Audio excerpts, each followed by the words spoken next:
जब न्यायपालिका के सर्वोच्च पद पे बैठे सबसे रिस्पॉन्सिबल व्यक्ति ये कह दे कि हम पे समय नहीं है वीडियो देखने, हम कहां जाएं? वो बच्चियां कहां जाए, वो बच्चे कहां जाए, उस अन्याय के खिलाफ कहां जाके लड़ें? अमेरिका की कोर्ट में या नेपाल बांग्लादेश की कोर्ट, कहां जाए? पिछले 2 दिन से बहुत जबरदस्त हिंसा जो है आंदोलन में हो रही है। पुलिस, आरएएफ के जवान टकरा रहे हैं, बच्चे टकरा रहे हैं। मन में पीड़ा हो रही है, ऐसा ना कोई बड़ी दुर्घटना घट जाए, कुछ लोगों की जान चली जाए, फिर पछताने से कुछ नहीं हो। शिक्षा मंत्री धर्मेंद्र प्रधान जी का इस्तीफा होना ही चाहिए। साथ साथ शहीद परिवारों को कम से कम 1-1 करोड़ रुपए का मुआवजा, जो मांग उस मंच की भी थी, वो उनको मिलना ही चाहिए।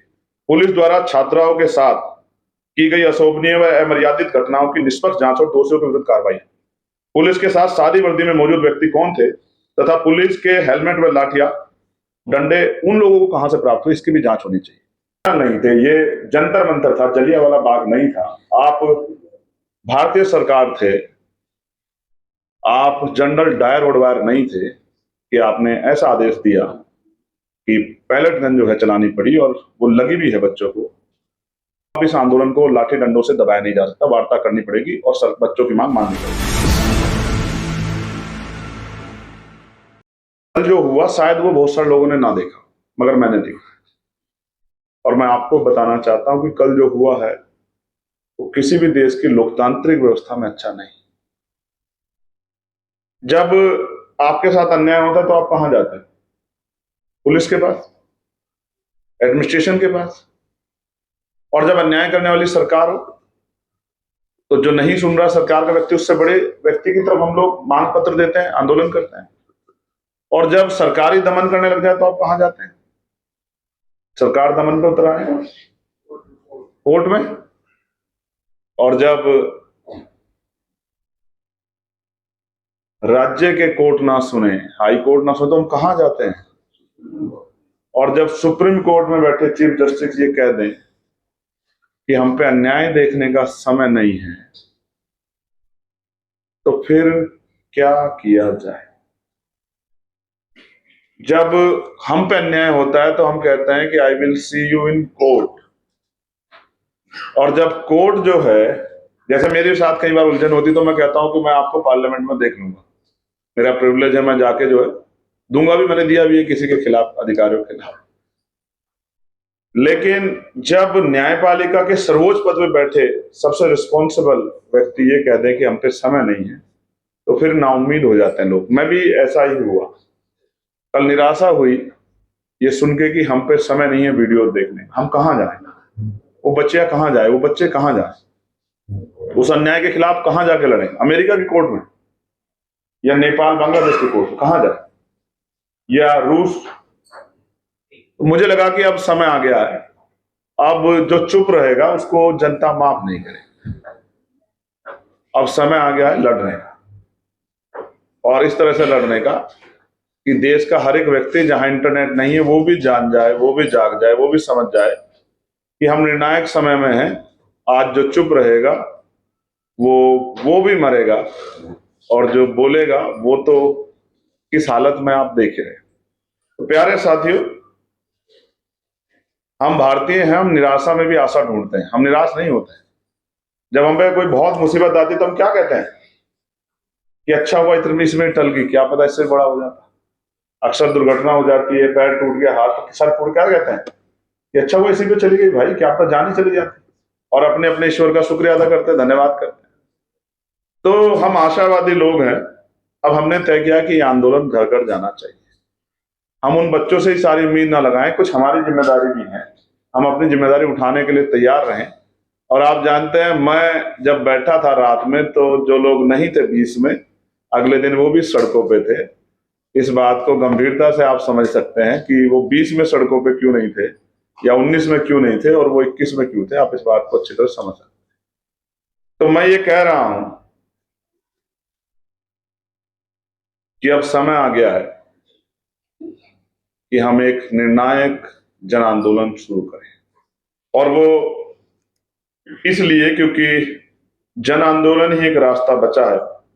सरकार जब नहीं सुनती तो संविधान के दायरे में एक जन आंदोलन होना चाहिए, और वो हिंसक ना हो, क्योंकि हम जो जिन विचारों को हम लोग फॉलो करते हैं, जिस संविधान से हम लोग संचालित होते हैं, वो संविधान कहता है कि आंदोलन करो लेकिन हिंसा नहीं होनी चाहिए।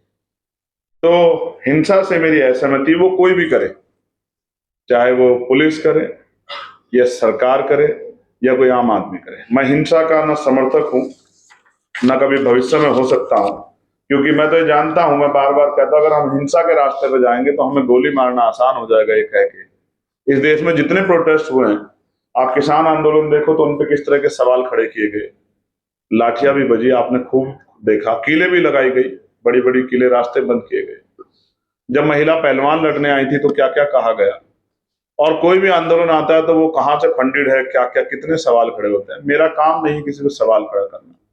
जो लड़ रहा है उसको वो भी जिंदाबाद है, जो नहीं लड़ रहा है उसको लड़ना चाहिए। जब लड़ेगा तभी वो जिंदाबाद होगा, मैं इस बात को मानता हूं। इसलिए मेरी कुछ मांगे हैं इस मंच के माध्यम से, जो हम लोग बैठे हैं, और अपने दल और अपने संगठन के माध्यम से सरकार, देश के प्रधानमंत्री से। मेरी ये बात तो उनको 2 दिन में सुन गई थी, इसलिए उनके मंत्री मुझसे वार्ता करने आए, लेकिन 30 दिन तक बच्चों की आवाज नहीं सुनी गई। आज ऐसे हालात नहीं होते जो भी हैं। और आपने ये भी देखा होगा, मेरी एक चिंता ये भी है इस आंदोलन को शुरू करते हुए, पिछले 2 दिन से बहुत जबरदस्त हिंसा जो है आंदोलन में हो रही है। पुलिस, आरएएफ के जवान टकरा रहे हैं, बच्चे टकरा रहे हैं। मन में पीड़ा हो रही है, ऐसा ना कोई बड़ी दुर्घटना घट जाए, कुछ लोगों की जान चली जाए, फिर पछताने से कुछ नहीं होगा। इसलिए जिम्मेदारी उठाई है। पहली, शिक्षा मंत्री धर्मेंद्र प्रधान जी का इस्तीफा होना ही चाहिए, क्योंकि इन 20-21 बच्चों के मौत के सीधे जिम्मेदार वो हैं। मुझे किसी को ढूंढने की जरूरत नहीं है कि किसने, किसकी वजह से मैं आत्महत्या जैसा कदम उठाया। इसलिए शिक्षा मंत्री धर्मेंद्र प्रधान जी का इस्तीफा होना ही चाहिए। साथ साथ शहीद परिवारों को कम से कम 1-1 करोड़ रुपए का मुआवजा, जो मांग उस मंच की भी थी, वो उनको मिलना ही चाहिए। उसके बाद आज भी हाउस चला, 2 बजे तक एडजर्न हो गया। संसद में पेपर लीक और पुलिस द्वारा जो अन्याय अत्याचार किया गया है, जो हिंसा की गई है, उस पर विस्तृत चर्चा होनी चाहिए बिना टाइम, जो हर व्यक्ति अपनी बात को रख सके, क्योंकि हम लोगों को कम समय मिलता है तो हम पूरी बात नहीं रख पाते। वरना तो जो हमने अपनी आंखों से देखा, एक तो होता है दूर से देखना, जो मौके में मौजूद था उसको तो पता है कि क्या क्या हुआ है, किस तरह से आंदोलन को उकसा के और लाठीचार्ज किया गया, और किस तरह से असामाजिक तत्वों ने बढ़ के जो है उस आंदोलन को डिस्टर्ब किया, कमजोर किया। और लगातार वहां इस तरह के असामाजिक तत्व लगातार आ रहे थे और उनको रोकने की पुलिस ने क्या व्यवस्था की, क्या उनको डिटेन किया, ऐसा भी मुझे कहीं दिखाई नहीं देता। उसके साथ साथ किसी भी बच्चे पे, छात्र छात्रा पे कोई कार्रवाई 20 तारीख की घटना पर ना हो, क्योंकि जिन लोगों ने ये किया है, हिंसा से मेरे मन में पीड़ा है, इसलिए मैंने खुद को हिंसा के वाले रास्ते से हमेशा दूर रखा है। लेकिन मैं ये भी मानता हूं कि जब इसकी जांच होगी तो पता लगेगा कि हिंसा करने वाले छात्र छात्रा नहीं, वो वही लोग थे जो चाहते थे कि आंदोलन कमजोर हो जाए।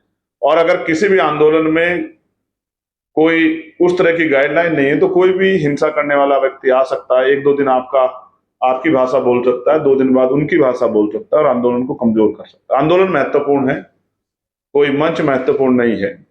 हम तो एक पार्टी के वर्कर हैं, एक संगठन के वर्कर हैं। हम इसी की, हमारी आइडेंटिटी यही है। हम जुड़े भी इसलिए थे उस मंच से क्योंकि वो आंदोलन विषय आधारित था, शिक्षा आधारित था, ना कि किसी और विषय से। उसके बाद शिक्षा माफियाओं पे कार्रवाई, साथ साथ पुलिस द्वारा छात्राओं के साथ की गई अशोभनीय व अमर्यादित घटनाओं की निष्पक्ष जांच और दोषियों के विरुद्ध कार्रवाई। पुलिस के साथ सादी वर्दी में मौजूद व्यक्ति कौन थे तथा पुलिस के हेलमेट व लाठियां, डंडे उन लोगों को कहां से प्राप्त हुए, इसकी भी जांच होनी चाहिए। आपने भी देखा कई वीडियोज हैं, वो पुलिस दाढ़ी रखे हुए लोग, उस तरह कलावा बांधे हुए लोग, उस तरह से, मतलब जो आइडेंटिफिकेशन हो रहा है, जो पुलिस का काम नहीं, ये रूलिंग में नहीं आता है। एक अलग आइडेंटिटी के लोग उस तरह के, वो कौन थे, उनके पास सरकारी डंडे कहां से आए, सरकारी जो है वर्दियां कहां से आई, इसकी जांच होनी चाहिए। वीडियो अवेलेबल है। वैधता अवधि समाप्त हो चुके आंसू गैस के हानिकारक गोलों का प्रयोग अपने ही देश के युवा बच्चों पर क्यों किया गया। साथ साथ प्रदर्शन स्थल पर स्थगित वाहन तथा पत्थरों से भरा ट्रक कहां से आया, इसकी निष्पक्ष जांच कराई जाए। पुलिस कर्मियों के पास किलो वाली लाठियां कहां से आई, वो किलो से किसान आंदोलन याद आ जाता है। वो लाठियां देखी जिनमें कीले लगे हुए थे, जिस बच्चे को लगी होगी या जिस बच्ची को लगी होगी, शायद वो कभी लौट के दिल्ली की तरफ ना आए आपके इस व्यवहार के बाद। तो उसकी जांच हो और उसका उपयोग करने का आदेश किसने दिया, इसकी भी जांच होनी चाहिए। साथ साथ पुलिस व केंद्रीय सशस्त्र बलों के जवानों की वर्दी पर नाम पट्टिका क्यों नहीं, इसकी भी जांच हो रही है, उत्तरदायित्व। और भविष्य में कभी भी कोई प्रोटेस्ट हो तो सरकार सुनिश्चित करे कि जो जवान ड्यूटी लगे वो वर्दी में ही हो, जो है संतोष है विश्वास ना पैदा, और उसकी नेम पट्टिका हो जिससे पता लग जाए कि कौन अच्छा काम कर रहा है और किसने जो है अपने ऊपर कोई काबू नहीं रख पाया, उसने बच्चों का हरासमेंट किया, ये भी सामने आना चाहिए। साथ साथ NEET UG 2026 AIEEE JEEE Main सभी प्रतियोगी परीक्षाओं में पाई जाने वाली अनियमितताओं को समाप्त करने हेतु प्रभावी व्यवस्था की जाए। सभी सरकारी भर्ती प्रवेश परीक्षा में अभ्यर्थियों से कोई परीक्षा शुल्क ना लिया जाए, क्योंकि वो तो बेरोजगार हैं अभी, तो आप ही से उम्मीद करते हैं कि आप उनको कोई भत्ता दोगे, लेकिन आप उनसे हर बार पेपर में शुल्क लेते हो। वो टैक्स भी देते हैं, आपको शुल्क भी देते हैं। तो परीक्षा शुल्क बंद हो। महिला अभ्यर्थियों को परीक्षा केंद्र उनके गृह जनपद में रखा जाए, कोई परीक्षा क्यों ना हो, राज्य कराए या केंद्र कराए। तथा पुरुष अभ्यर्थियों की परीक्षा केंद्र उनके गृह जनपद अथवा सीमावर्ती जनपदों को निर्धारित किया जाए, जिससे बेरोजगार युवा पेपर के नाम पे उसका शोषण ना हो कि वो जाए 500 किलोमीटर 400 किलोमीटर दूर। साथ साथ पेपर लीक व भर्ती संबंधित अनियमितताओं के मामले में सख्त, निष्पक्ष एवं समयबद्ध कार्रवाई सुनिश्चित कर उम्र कैद की सजा दी जाए। सभी विभागों के रिक्त पदों को निर्धारित समय सीमा के भीतर भर्ती प्रक्रिया पूर्ण की जाए। राष्ट्रीय व राज्य स्तर पर वार्षिक भर्ती कैलेंडर जारी किया जाए कि कब पेपर होगा, बच्चों को आइडिया हो, पहले से डेट निर्धारित हो, कब उसका फॉर्म भरा जाएगा, कब उसका टेस्ट होगा, कब उसका रिजल्ट आएगा। ये रोस्टर हमारे यहाँ है ही नहीं। राष्ट्रीय और राज्य स्तर पर रोस्टर बने जिससे कि बच्चे अपनी तैयारी पूरी तरह कर पाए। कई बच्चे काम भी करते हैं लेकिन जब परीक्षा आती है तो छोड़ देते हैं। अब ये पेपर लीक होता है तो उनके मन पे क्या बीतती है, फिर दोबारा से काम, घर भी चलाना है, आर्थिक स्थिति बहुत अच्छी नहीं। जीडीपी जो कहती है वो अमीरों की बात, लेकिन आम आदमी की जिंदगी अच्छी नहीं, वरना 80 करोड़ लोग सस्ता राशन नहीं ले रहे होते देश के अंदर। साथ साथ भर्ती प्रक्रियाओं में पूर्ण पारदर्शिता, निष्पक्षता एवं जवाबदेही सुनिश्चित की जाए। प्रतियोगी परीक्षाओं में लागू नॉर्मलाइजेशन को प्रणाली को समाप्त किया जाए।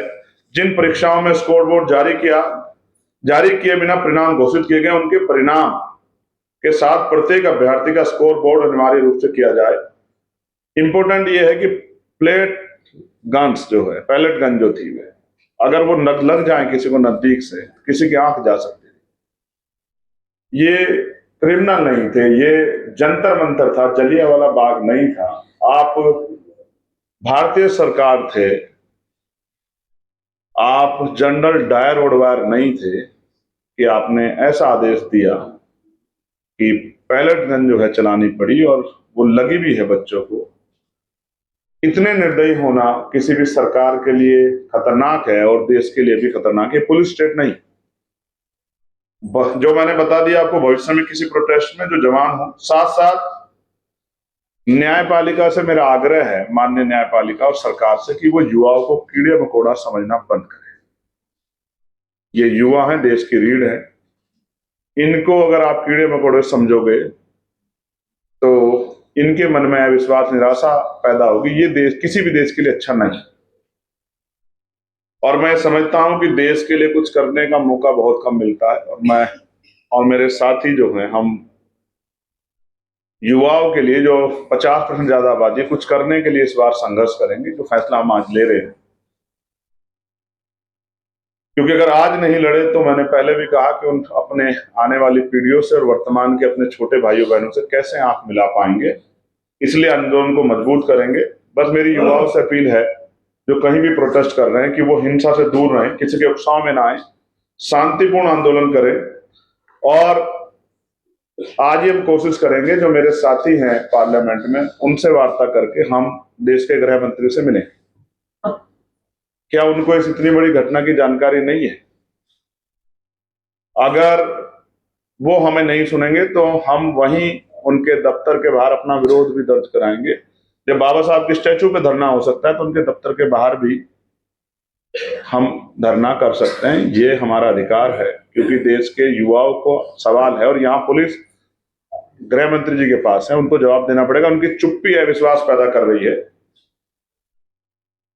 जब बेटियां दिल्ली में सुरक्षित नहीं तो कहां सुरक्षित होंगी। और हम लोगों ने तय किया कि आजाद समाज पार्टी काशीराम और भीम आर्मी 25 तारीख को सभी जिला मुख्यालयों पर आंदोलन करेगी। मैं आपके माध्यम से अपने साथियों से कहना चाहता हूं कि आंदोलन इतना मजबूत होना चाहिए, शांतिपूर्ण संवैधानिक मर्यादाओं में, कि सरकार को पता लगे कि अब इस आंदोलन को लाठी डंडों से दबाया नहीं जा सकता, वार्ता करनी पड़ेगी और बच्चों की मांग माननी पड़ेगी। अगर जिला मुख्यालय आंदोलन से काम नहीं चला तो फिर क्या?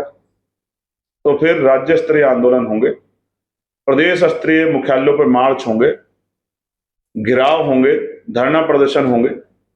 उससे भी काम नहीं चला तो जेल भरो आंदोलन भी चलाएंगे, रजिस्ट्रेशन कराएंगे। अगर लाखों लोग गिरफ्तारी देनी पड़ी तो लाखों लोग गिरफ्तार देंगे, लेकिन युवाओं को बर्बाद होने नहीं देंगे, वो हमारा भविष्य है। उससे भी काम नहीं चला तो जैसे आज महाराष्ट्र बंद बुलाया गया है कुछ संगठनों के द्वारा,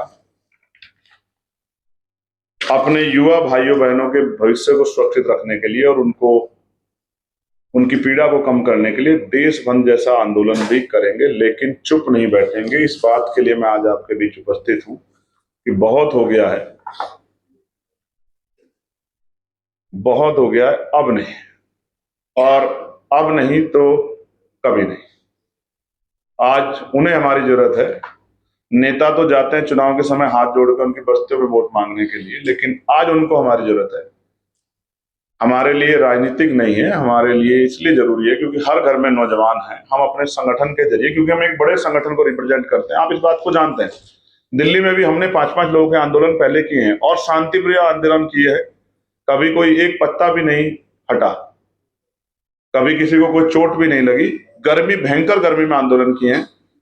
इसलिए मैं कहना चाहता हूं कि अब ये आंदोलन बढ़ेगा, अब ये आंदोलन किसी पर रोके नहीं रुकेगा। हुकूमत चाहती है कि उनका विरोध ना हो, लेकिन सच ये है कि हुकूमत को नहीं पता कि नौजवानों ने बगावत कर दी है। आप मान जाओ या ये नौजवान आपको मना देंगे, मेरी बात को आप याद रखना। और जिसको नहीं पता वो जान ले, 11:30 बजे से 7:30 बजे तक मैं प्रोटेस्ट के बीच में था। और अगर हम नहीं होते तो क्या होता? हम प्रथम और अंत्य भारतीय हैं, हमारे लिए देश पहले है। हम डेमोक्रेसी को मानते हैं, इसलिए हमने अपनी जिम्मेदारी अदा की, वरना उस भीड़ में कोई अपनी जान का रिस्क लेने को तैयार नहीं था। जहां पुलिस लाठी लेके, पैलेट गन लेके, टीयर गैस, मैंने भी टीयर गैस का दर्द झेला है, कुछ पत्रकार साथी भी यहाँ जो मौके मौजूद थे, हमें भी लाठियां लगी, हमारे साथियों को भी लाठियां लगी, लेकिन वो लाठियां 1000 बार स्वीकार हैं बच्चों के साथ इस अन्याय को रोकने के लिए, उनकी मांगों को पूरा कराने के लिए।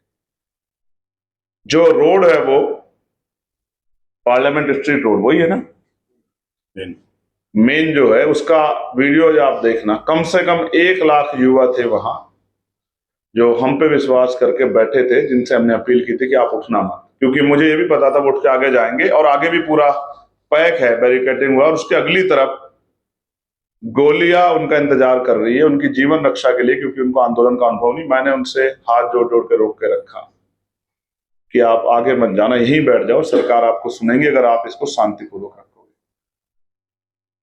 मैं पुनः इस बात को दोहरा दूं कि हम इस आंदोलन में इसलिए हमने सहयोग किया इस मुद्दे का, क्योंकि हमारे मैनिफेस्टो में पहले से है। मैं तो चाहता हूं कि आरटीई में जो है, जो प्रावधान किए गए, उससे आगे बढ़ के कॉन्स्टिट्यूशन का आर्टिकल 21 जो है उसको मजबूत करते, कक्षा 1 से और पीएचडी तक की पढ़ाई मुफ्त हो, जिससे अमीरों के बच्चे तो पढ़े, गरीब के बच्चे भी पढ़े। और यूपी में तो हमने कहा कक्षा 1 से 12 तक पढ़ाई मुफ्त करेंगे, वो भी क्वालिटी एजुकेशन। एक आईसीएसई सीबीएसई बोर्ड में और एक प्राइमरी स्कूल में जहां टीचर्स भी नहीं है सारे विषयों के, कैसे मुकाबला होगा, इस बात को भी हमें समझना है।